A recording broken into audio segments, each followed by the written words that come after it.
In this lesson, we'll learn some basic descriptive statistics. The content in this lesson is relatively simple, but I do need you to get familiar because in the later lectures, we'll frequently use some of the terminologies mentioned here. For quantitative variables, we are basically referring to the kind of variables whose possible values are numbers.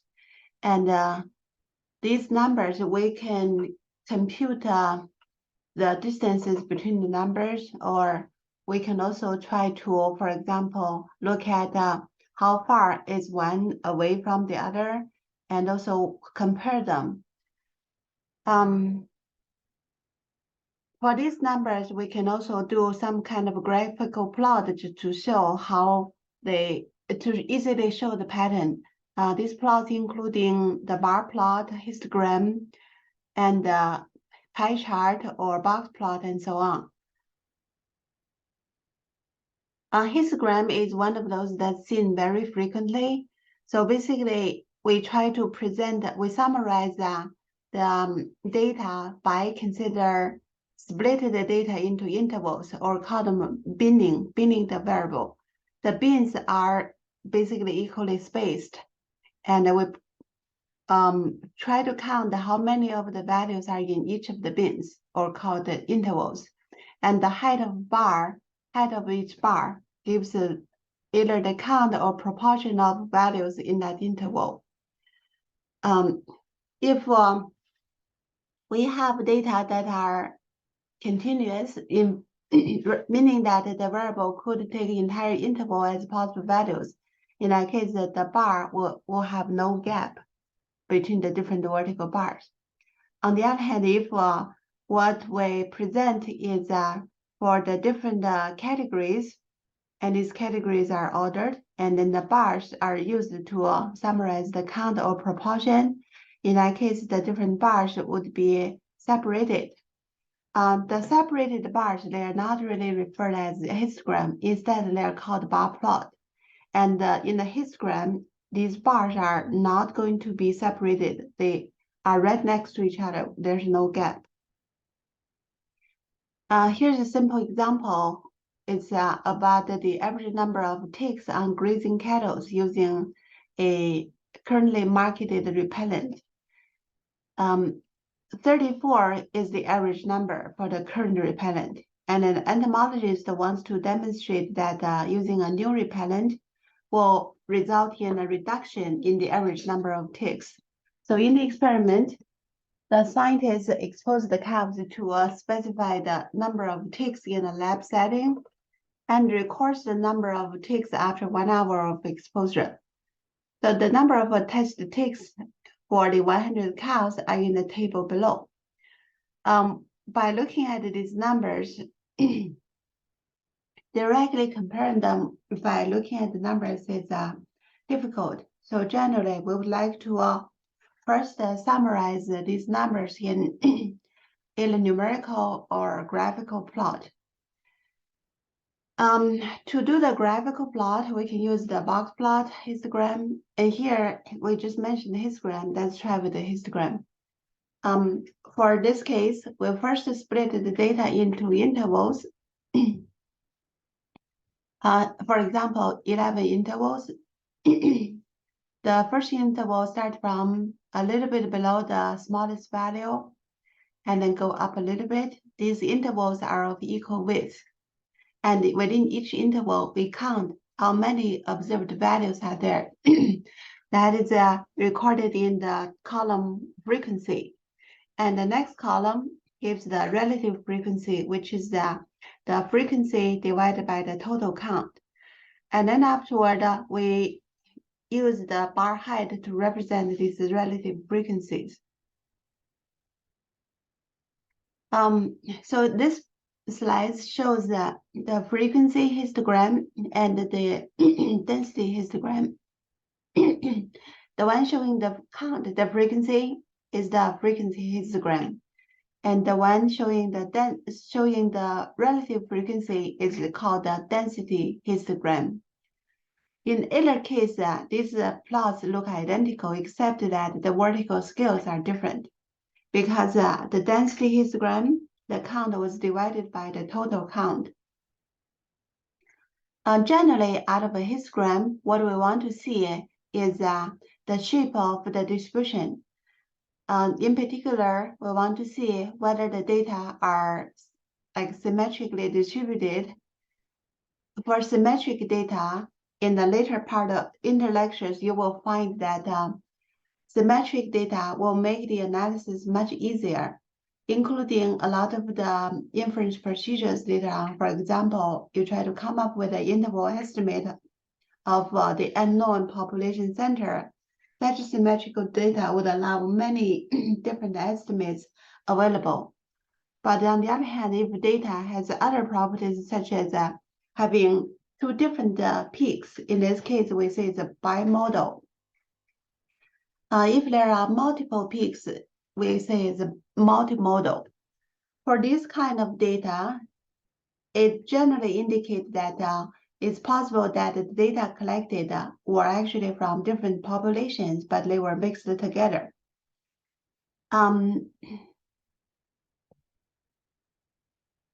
Beyond the mode, we could also see whether the data is skewed or not. Here are three histograms. The one on the left side that has some tail stretched to the right, and we say this is right skewed. And the one in the middle is a symmetric distribution. And the one on the right is a left skewed. So whichever this tail stretched to, that direction is the skewness direction. For right skewed, we can also say it's positively skewed. Similarly, left skewed, we can also say it's negatively skewed. In the histogram, sometimes we could also see the unusually large or small values. Those values, we have a definition called them outliers, but the outliers has a more formal definition. We do not really just arbitrarily want to say a value is an outlier simply because that value is separated from the other values. And generally, when we have such values separated from others, it's not recommended to remove them or just directly call them outliers. It's possible that these unusually large or small values might be of actually critical interest, and they might represent new findings. That's one thing. Another thing is that it also possibly pointing out that there's some problem with the data recording, or even the whole experiment has failed. Before removing such unusually large or small values, it's always a good idea to have a very systematic examination of what's going on before proceeding. Okay. Most common summaries of the data include the center of the distribution and the spread of the distribution, and also skewness, how much the data are skewed. This summary, you can briefly see it out of the histogram, but they can also be better summarized with a numerical value. Before we introduce these summaries, let's introduce the notation of the data. Suppose we have a data collected for some random variable, say X is the random variable. We use the capital X to denote for random variable. This is reserved, okay? When you use capital X, capital Y, capital Z, those are all referred to a variable whose value could be different from one experiment to another experiment. Or even the same experiment collected by different subject, different persons, then the values could be different. So we say that's a random variable with a capital letter. On the other hand, this random variable, if we have data collected for this random variable, for example, there are n of those values collected for the same variable, we can write it as lowercase x1, x2 up to xn. These are the values of the variable. We also call these as observations or realizations of the random variable.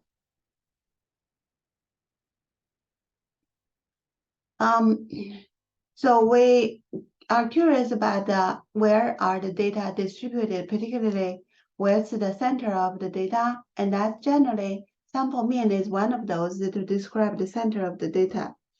Sample median is another one, and sample quantiles also tells about the location of the data. Beyond those, we'll also try to look at the minimum and maximum of the observed value, because those give us an idea of the range of the data. So all these are location measurements. The sample mean is a simple thing, simply just average all of the observed numbers. That's the sample mean. Notation of that is X bar. And X bar, or this taking the average summation of 1 over n, both of them represent the same thing. Is the numbers added up together divided by the n. Later on, I will directly use X bar. The lowercase X bar represents the value of the observed random variable X bar. So this one is a random variable. Okay. The quantiles from the data refers to the value such that it separates the observed data into two parts. One part of those are less equal to this value, and the other part is greater equal to the value. For example, the 90th percentile, that's the value such that below that there are 90% of those, and above that there are 10% of those. These values for example, 90th percentile sometimes is also referred as the upper 10th percentile. Similarly, 75th percentile is also referred as upper 25th percentile or upper quartile.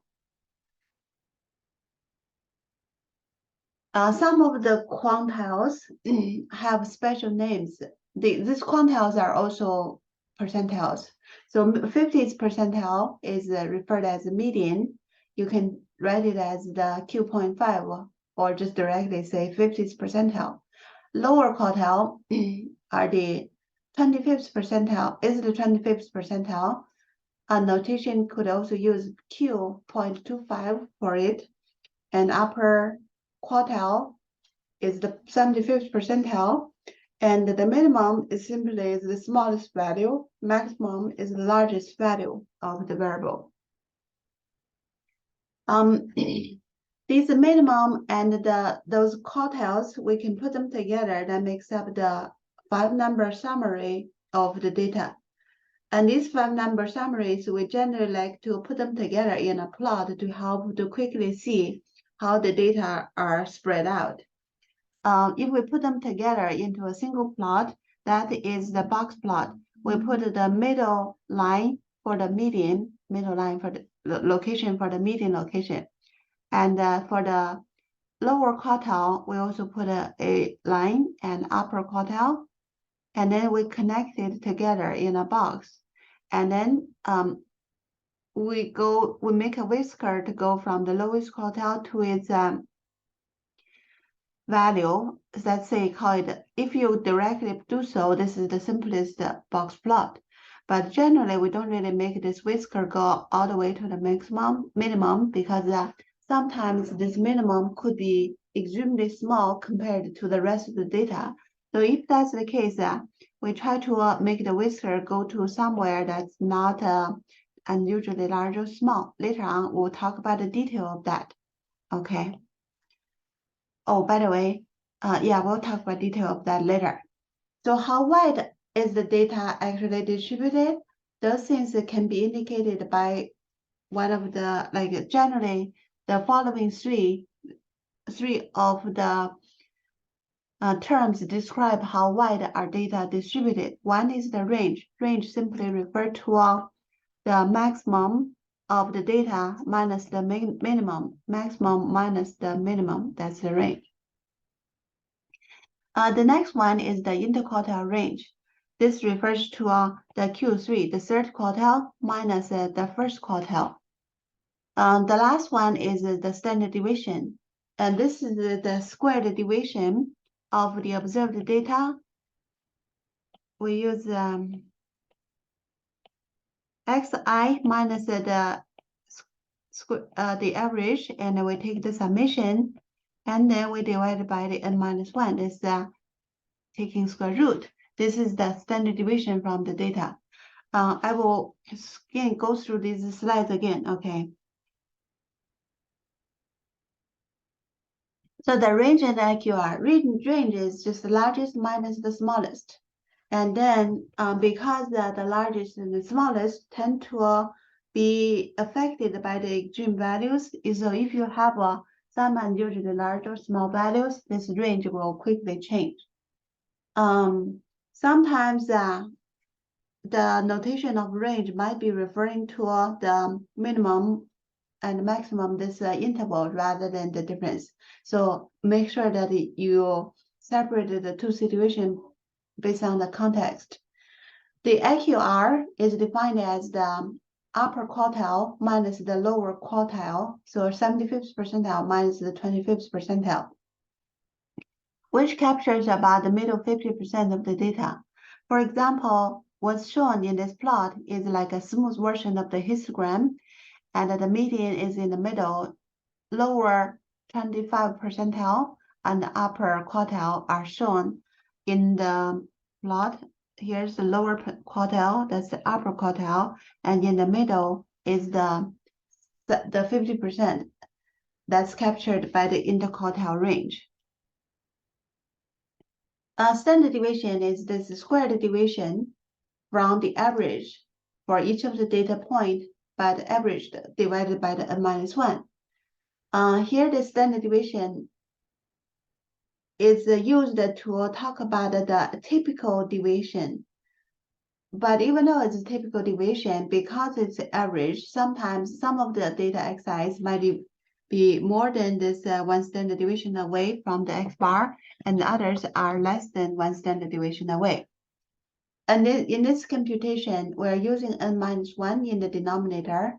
This is because we have originally x1 through xn, those n values, they are all freely observed. But after we subtract the x bar, use the x bar to estimate the center of the distribution. So now we do not have n free values. Instead, only n minus 1 of them could freely change because the average must be equal to the x bar. So for that reason, we say this n minus 1 is the degrees of freedom. We use the squared deviation divided by the degrees of freedom to give us this sample standard deviation. It is a quantity to be used to estimate the unknown population standard deviation. We'll learn about the population standard deviation later. What does this sample standard deviation tell us? If the data follows the bell-shaped distribution, in that case, if we have this x bar plus minus 1 standard deviation, that roughly will contain about 68.3% of the data. And if we consider the average plus minus 2 standard deviations, that will contain around 95.4% of the data. And if we consider x bar plus minus 3 standard deviations, that captures about 99.7% of the data. This is referred as the empirical rule. This rule is specific for the distribution that's bell-shaped, and in fact, that's called a normal distribution or Gaussian distribution. We'll learn the distribution in detail in chapter 4. Because of these probabilities given in this empirical rule, we can use it to easily give us the interval such that the 95% is in there. Here's an example. They are the measurement errors measured in millimeter. So is the values that are below the actual target. So these are the measurement error. Sample mean of that, for this one, we simply compute the average. Sample standard deviation, for computing that, we can use we can use R SD command. Okay, so the R code is listed below. We first write x equals c with all those numbers in there separated by comma. So that makes a vector of the x variable. And this variable, when we want to do the histogram, for example, we just directly type HIST with x in there. If we wanted the standard deviation, we put SD parentheses x there. If we want the mean, sample mean, we put the mean with the parentheses x there. The HIST, SD, and the mean, all of these are R functions. For R functions, you'll use the name of the function with parentheses and then the input arguments to call the function to run on the data. Okay, so that's the three things computed. And the first, here we want to know the x minus plus minus one standard deviation. That one can be computed by this x bar minus s and x bar plus s. Since we want to put the two values there, the lower bound, upper bound, so I'm using the C with those two values, x bar minus s and x bar plus s is inside of the C. Beyond that, this interval 1 equal this assignment. I also put a left parenthesis and the right parenthesis just so that after computation, the computed values is stored in interval 1 and also is printed on the screen. So that's the interval 1. And then the next command, we see a mean here. And inside of the mean, it says x bigger than the x bar minus s. And then the other one is x less than x bar plus s. Both of these, this x bar bigger than the x bar, x is bigger than x bar minus s. That checks each of the observed value compared to this lower bound. So negative 3.3 compared to negative 1.456. And then the negative 3.1 also compared to that value. Each one of them, after comparison, it will tell whether it's true or false. So each of the value compared to a lower bound and return whether it's true or false. Similarly, the x less than the x bar, it will compare each value with the upper bound, 1.5229. And if it's less than that, it will return the true. And if it's a false, return a false. So if it's not true, return a false. So what we have out of these two of the greater than and less than, what we have is actually a vector. The vector, say, the negative 3.3, we have the negative 3.3. Is it less than the negative 1.456? And the return is the truth. For that one, we have the truth being returned. Similarly, the next one, negative 3.1, compared to that, is also a truth. And keep going,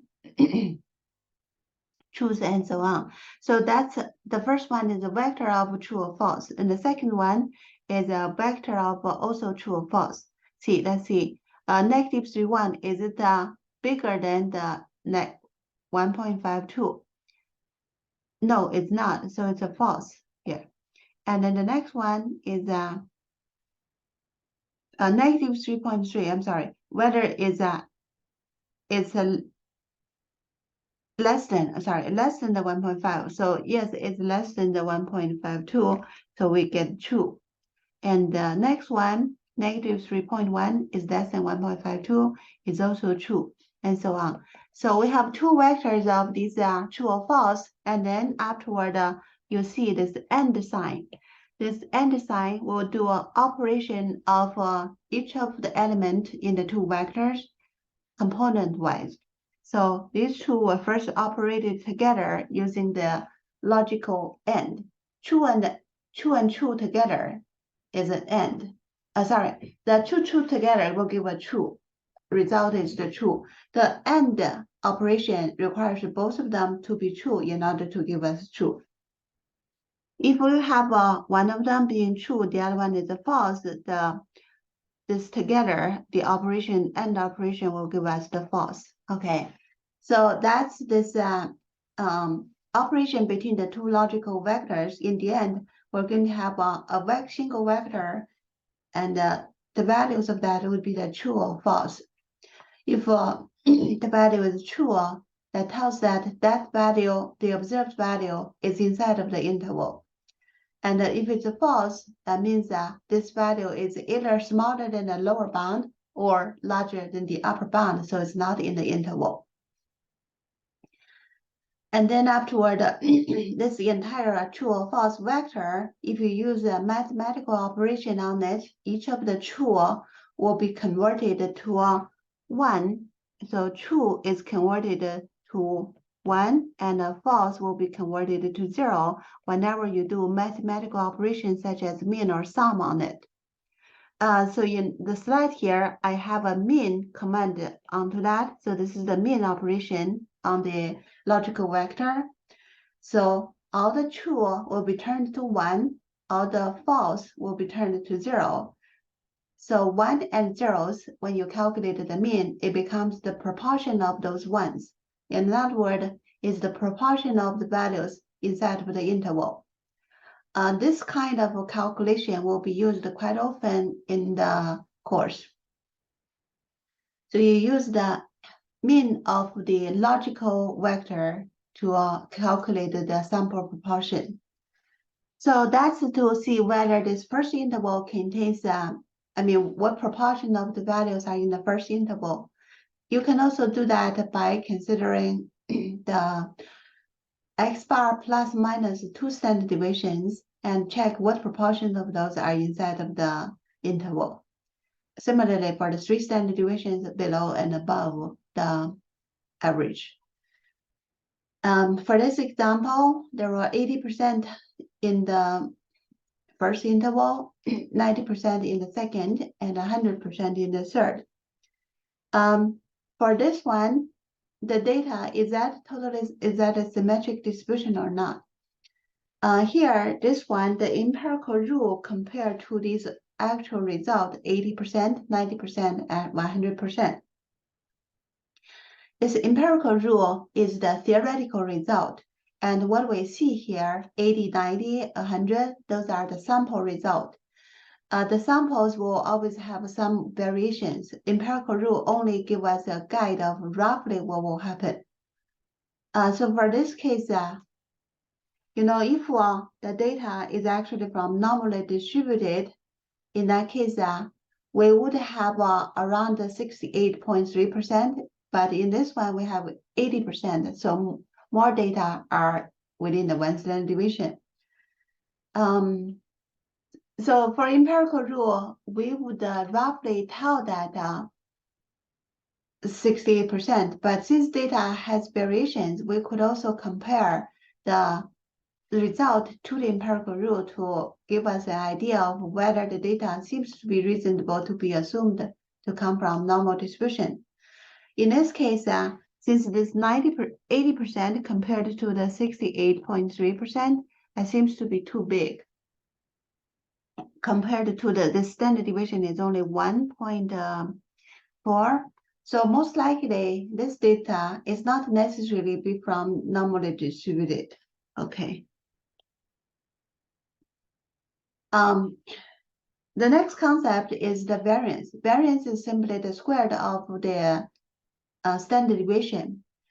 Variance of the data, we use this 1 over n minus 1 times the sum of squared deviation.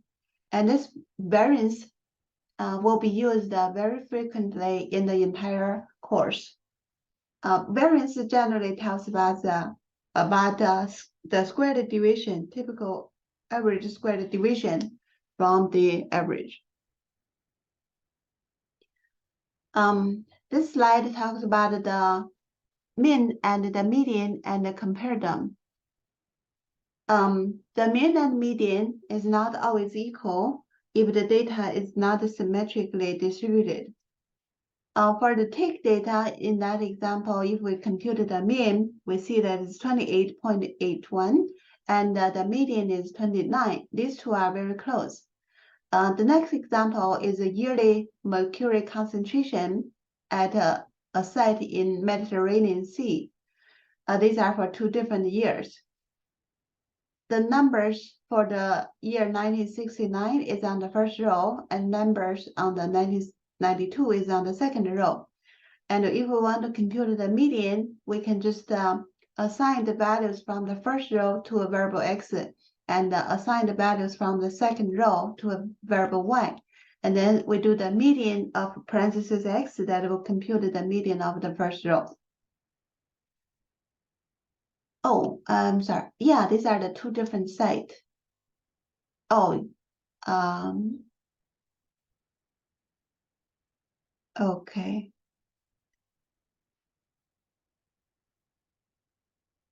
Oh, I'm sorry. Yes, actually, this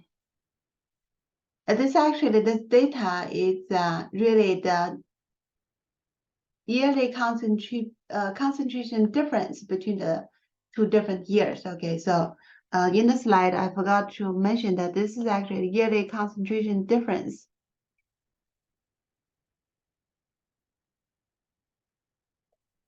Difference between the 2 years at the same site. So this is for one site. The difference between the 1969 and 1992.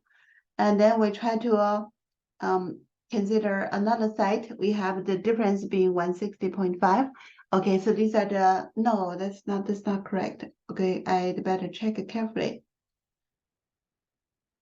Yearly mercury concentration at a site. Okay. So first, sorry about that. So anyway, so this treated as a one sample, and this sample might be actually just possibly in the 1962 it was measured, and 1992 was measured, and after computing the difference, and then gives more of this mercury concentration. So later years have more. And what we care is for this data set, we want to see the median and means and try to compare them. For this particular data set, we have some values being small, like 70.2, and some values that are large, like 628. This kind of value, most likely, if you compare the median and mean, they are different because of very large or small values. For this example, the median is 184, the mean is 287, so apparently they are different. The mean would be affected easily by those unusually large or small values, because every one of them is contributing by adding into the summation and divided by the n. On the other hand, the median only depends on the middle 2 values. And those middle 2 values does not really care about how big is the large one or how big is the small one on the either tails. So the median is very immune to extreme values, or we say is robust to unusually large or small values. So it does not change with those unusually large or small values. Okay.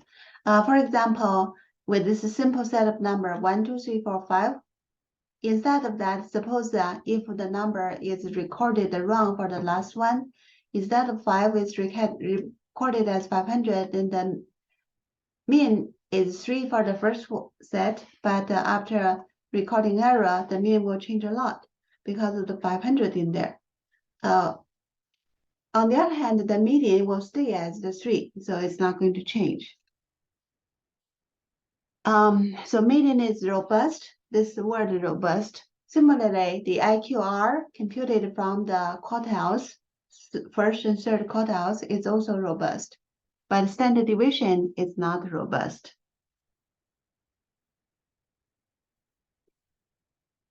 The mean and median, how they compare to each other, indicate how the data are skewed or symmetric. If the mean is much larger than the median, that indicates that we have some large values to pull the mean up. So that would be this kind of situation. You have a long tail to the right-hand side, so the mean will be bigger than the median, much bigger than the median. On the other hand, if the data is symmetric, then the mean and median would be around similar values. And if the mean is much smaller than the median, that means there are some very small values pulling the mean to be small. Okay, so that would be the case. How are these compared? Beyond the mean and median, sometimes we also use the trimmed mean. Trimmed mean will try to remove certain proportion of the data on both the lower end and the upper end. That gives the trimmed mean.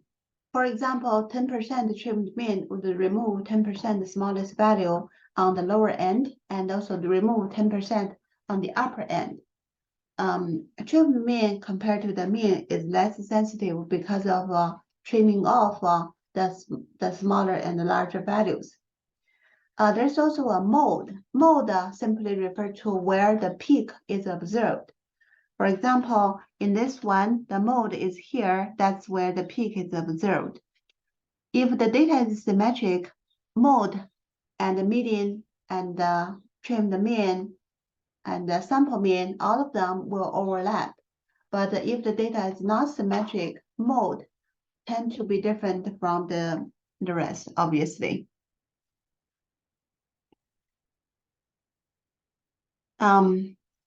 Generally, when we try to compare the mean and median, a useful cutoff is 0.1 standard deviation. So basically, if the mean is more than 1 standard deviation above, 0.1 standard deviation above the median, then we say it's right skewed. And here we put a standard deviation there. That's because the data alone really does not really indicate how far. Instead, the distribution spread need to be taken into consideration. For example, 1 compared to 2 seems to be a not big number, but if all of the data are concentrated around 1 and the standard deviation is 0.1, in that case, if we have data from normal distribution, 1 is the center and 0.1 is the standard deviation. In that case, the data would be centered at 1 and 0.1 is standard deviation. Therefore, we would have the 3 standard deviation here is only 1.3. And you have a tool from somewhere, then this tool would be very likely not from this distribution. So instead of directly comparing the numbers, we would try to compare these numbers with the standard deviation being. Okay, so the right skewness, we use this mean greater than the median by 0.1 standard deviation. You can guess that the left skewness would consider the mean is smaller than the median by 0.1 standard deviation.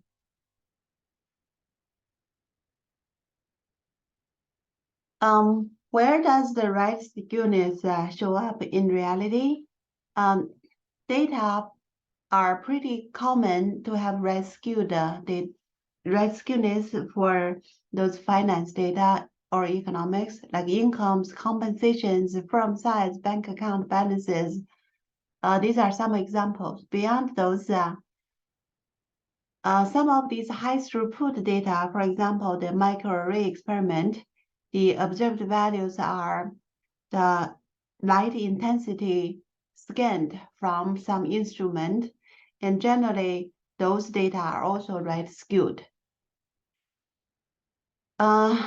Those values, like for example, the light intensity in the microarray experiment, they cannot be negative, and therefore this left tail is just not possible. It's restricted, limited. And there are always very large, possibly large ones. And the difference of x is if the difference in a variable is expressed in percentages, it also happens that there are a heavy tail, right tail. Earlier we mentioned that we can summarize these 5 number summaries together into one single plot. This is the box plot. And for the box plot, it will provide multiple information all in the same plot.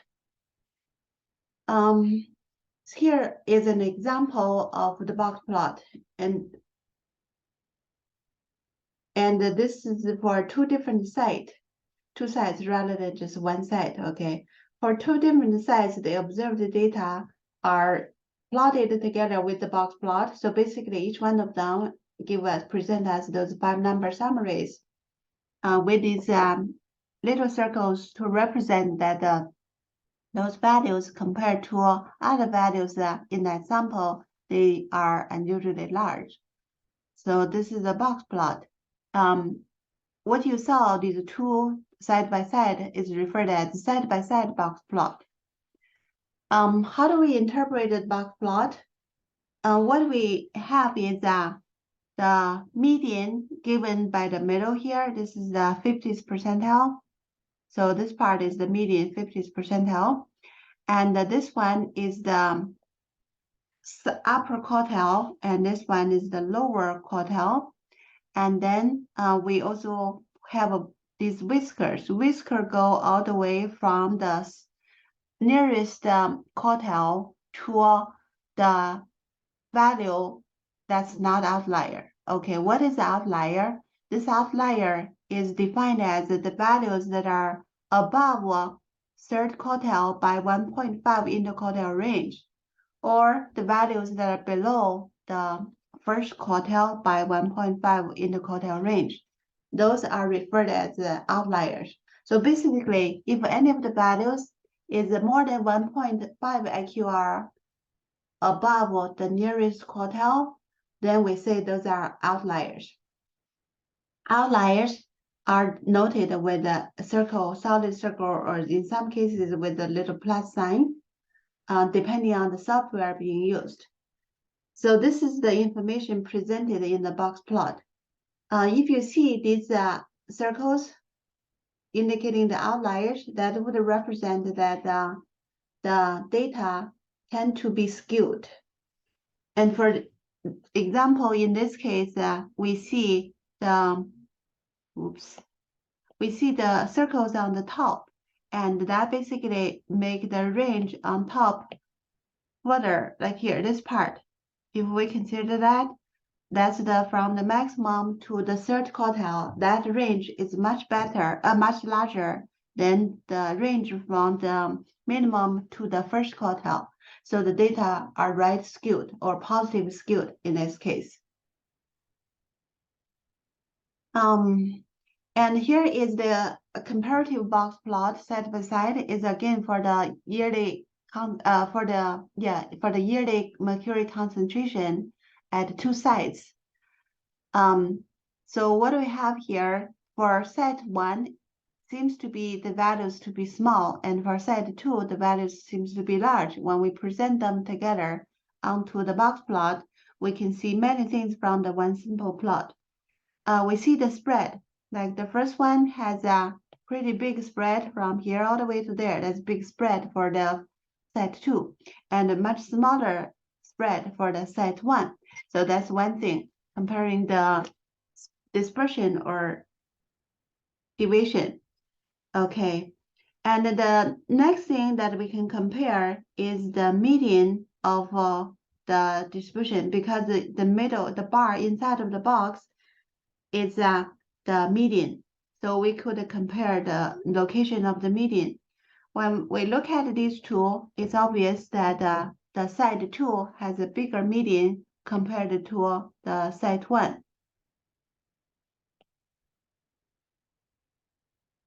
Okay, here is the median, and this median location versus the median location here, the box 2 has bigger median. Beyond that, we could also compare the third quartile to the third quartile. So here, this one, the third quartile compared to that third quartile. These quartiles can be compared standard deviations or dispersions, and so are the mean and median. We cannot directly say the mean but we could based on the mean and median's relative comparison. For example, the site 2, because it is right skewed, we know the mean is bigger than the median. And on the other hand, if we look at the site 1, still because of the outliers, the mean will be bigger than the median, but still that mean will be much less than the mean of the site 2. Okay. So we have all these different location or measures of dispersion. And the next question is, how are these measures change with the scale change or location change? The location change refers to, for example, if the data is biased, or for example, all the measurements are under representing the actual values by 1 unit. In that case, the mean, if we compute the mean, the true value should be added to 1, right? But if we consider the standard deviation, what will happen is that because of the xi minus the x bar, xi minus x bar, this xi compared to, so this is before the shift of by 1 unit, okay? And then after shift by 1 unit, it becomes xi plus 1 and minus the x bar plus 1, because after shift, the average also add 1. And this 1 and 1 will cancel out when we compute the squared deviation. Because of the cancellation in the location shift, then this, if we consider the squared deviation, it does not really change. -1. So the standard deviation will remain to be the same when you have a location change. In this example, I was looking at shifting by 1. If you shift just by any arbitrary unit, it's not going to change the standard deviation, but the mean changes by that amount. So is the quantiles. Quantiles like 90th percentile, if you shift by 1 for the measurement, the 90th percentile also shift by 1. Interquartile range, on the other hand, the 25th percentile shifted by that quantity, so is the 75th percentile. And then when you calculate the difference in the interquartile range, will no longer have the effect from the shift. Okay, so that's how the location affect these measurements. Now, next, let's consider the scale change. Scale change, for example, the measurement, it was originally nanogram per gram dry weight, and that's the original scale. But the data later on were changed to a milligram rather than the nanogram. In that case, each of the observed value will need to multiply by 10 to the negative 6. So basically, each value divided by a million. And with this change is a scale change, because you divide by anything leads to dividing or multiplying. That's the scale change. For scale change, the mean will change by that same direction of using the scale change. Like if you originally have xi being observed, and this is the old data, and the new data becomes xi times a constant. This constant is, for example, is 1 over a million. This change, scale change, if you calculate the mean of all those multiplied by the same constant, the mean will also change by that same scale. Similarly, all the quartiles will also change by the same scale. And what about the standard deviations? For the variance, let's first look at the variance.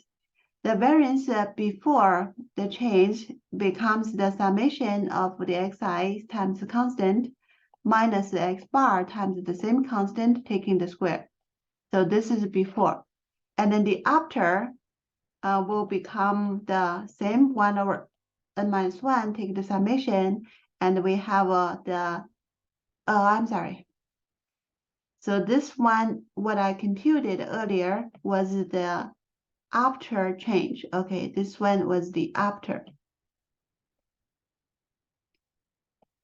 So this is the after the scale change, and this one is the before the scale change. Okay. And for the before scale change, we have xi minus x bar squared. So this two, if you look at this one, the c squared could come out, and then you have n minus 1 the summation, and the xi minus x bar squared. So there is this c squared here, and compared to the before. So if we have a scale change multiplied by c, then the variance, sample variance, will be multiplied by c squared. This part, pay attention, it's c squared, okay? Variance is multiplied by c squared. On the other hand, if we take square root, we get standard deviation. The standard deviation will only change by the absolute value of the c. If c is positive, then the standard deviation is simply just this c times the original standard deviation. But if c is a negative value, then the change will become negative c times the standard deviation. Okay. IQR will change in the same way because each of the value will change, will be multiplied by the same c, lead to the IQR being also changed by the same c multiplication. Okay.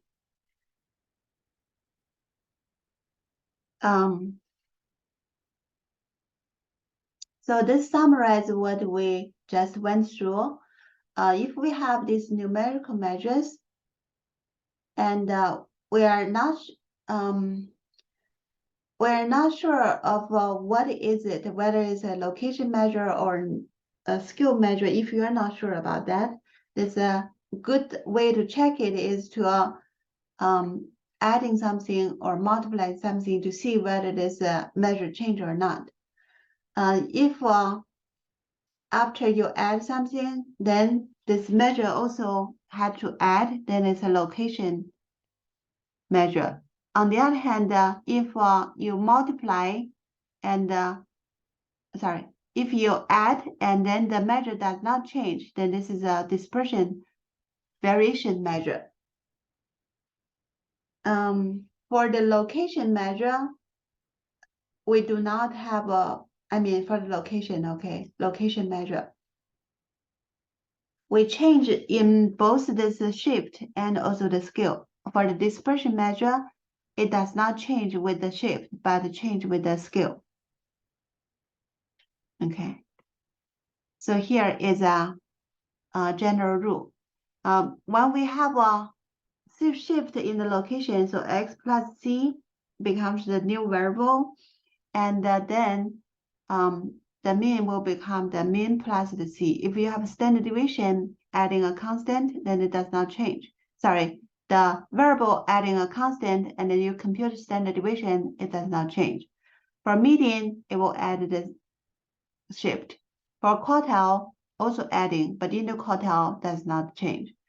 So this means that for variable x, if we observe a sequence of values x1 through the xn, and this side would be the observed values will become x1 plus c, x2 plus c, and up to xn plus c. And when we compute the interquartile range, it will not be different from the original interquartile range. Okay, so that's the location, how the location change affect these commonly used measures. And the below is how the scale change affect these measures. So if you have xi is observed and you have to change, for example, from centimeter to the inches, that will be this kind of scale change. And that scale change will lead to the means also have the same scale change. And standard deviation will also have the same scale change, but have to be absolute value of that coefficient c. The median will have the same C multiplied, and the interquartile range will have the C's absolute value in there. So that's how these location and scale change affect these commonly used measures. Okay, so summarize what we learned in this lecture. They are descriptive statistics. These mean, median, quartiles are location measures. Mean is easily affected by unusually large or small values. The quartiles, medians, are relatively robust to the unusually large or small values. The quantiles, there are some of these frequently used quantiles. They are summarized together in a box plot. The 25th percentile is the lower quartile. 75th percentile is the upper quartile. Along with the minimum, maximum, and the median are presented together in the box plot, and so are the outliers. Outliers are those values that are larger or smaller than the nearest quartile, but less than the 1.5 interquartile range above the nearest quartile. Those are the outliers. The location change to the data will lead to all of the location measures shifted by the same amount. The location shift will not affect the measure of dispersion. On the other hand, the scale change will change all of the measures. Regardless of you have a location measurement or you have a scale measurement, the scale change will affect all of them.